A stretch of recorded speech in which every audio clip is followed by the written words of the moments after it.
Good early evening. It is Wednesday, April 15th. I'm JJ Hastings, and as you may or may have not heard by now, it's roughly 5 p.m. Central Time here where I am. 6 articles of impeachment have been filed against Secretary of Defense Pete Hegseth by Congresswoman Anna Ansari. Now, this document was filed on the 13th, but it was released to the media earlier today, and so over here on the screen I will put up a video of the actual document scrolling through. We just wanted to come on and break down what my understanding is of what this document says. Again, always with the caveat, I am a writer and a researcher. I am not a lawyer, unfortunately. So let's jump in. I'm going to just jump into explaining what these articles say. So the first article is unauthorized war against Iran. The core of the charge is that Hegseth bypassed Congress's constitutional power in order to declare war, and it talks about 3 specific points in there. Illegal hostilities, so directing military actions against Iran without a declaration of war or statutory authorization. Separation of powers, so failing to consult with Congress, effectively usurping their legislative authority. And then reckless endangerment, initiating operations, including potential ground moves, without clear strategic goals, putting U.S. troops at risk. Then Article 2 is violations of the law of armed conflict. This article focuses on the conduct of military operations and the treatment of non-combatants. And again, it talks about 3 core issues here I'll break down. One is civilian casualties. So they mention authorizing strikes that hit civilian infrastructure, and they specifically mention the girls' school in Minab, Iran, that was bombed.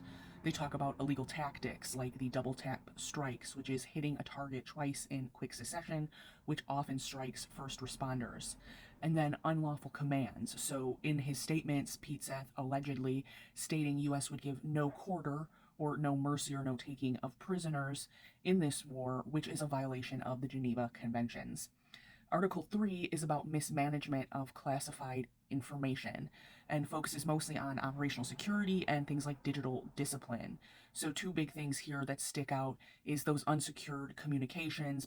If you recall, Hegseth using the Signal app to discuss sensitive or classified military operations, and then gross negligence, so claiming that this practice compromised national security and endangered personnel. The 4th article is obstruction of Congress. So this alleges that the secretary intentionally blocked the legislative branch from doing its job by withholding facts, failing to provide timely information about casualties and operations in both Iran and Venezuela, and then interfering by preventing Congress from exercising its constitutional oversight responsibilities. The 5th article is abuse of power and politicization. So this is alleging that Hegseth used the military basically as a political tool through political retribution, launching bogus investigations against elected officials for political reasons, and then improper influence, intervening in military disciplinary and personnel matters to serve a political agenda. Then that final article is disrepute and discrimination. This final article argues that Hegseth's leadership has damaged the integrity of the armed forces and weakened international alliances like NATO. It specifically cites things like forced separations, so forcibly removing transgender individuals from military service, promotional bias when intervening to deny promotion of qualified Black and female officers, gender-based issues like restricting access to reproductive care and undermining systems meant to address sexual harassment and assault, and then discriminatory standards. And this specifically talks to implementing those appearance standards that disproportionately penalized Black service members.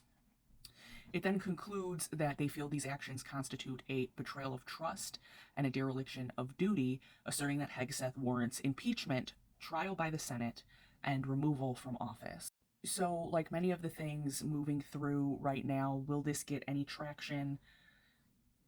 It would be surprising to see if it gets any traction because of where we still are in that leadership mix. But I did want to come on and share what was in this document with you so that when you hear people talking about this or the Hegseth impeachment, you know exactly what they're referring to. So let me know what kind of questions you have below. I may or may not be able to answer them. If I can't answer them, I will find you that answer. And as always, I'm JJ Hastings, and I'll see you right here in the next one.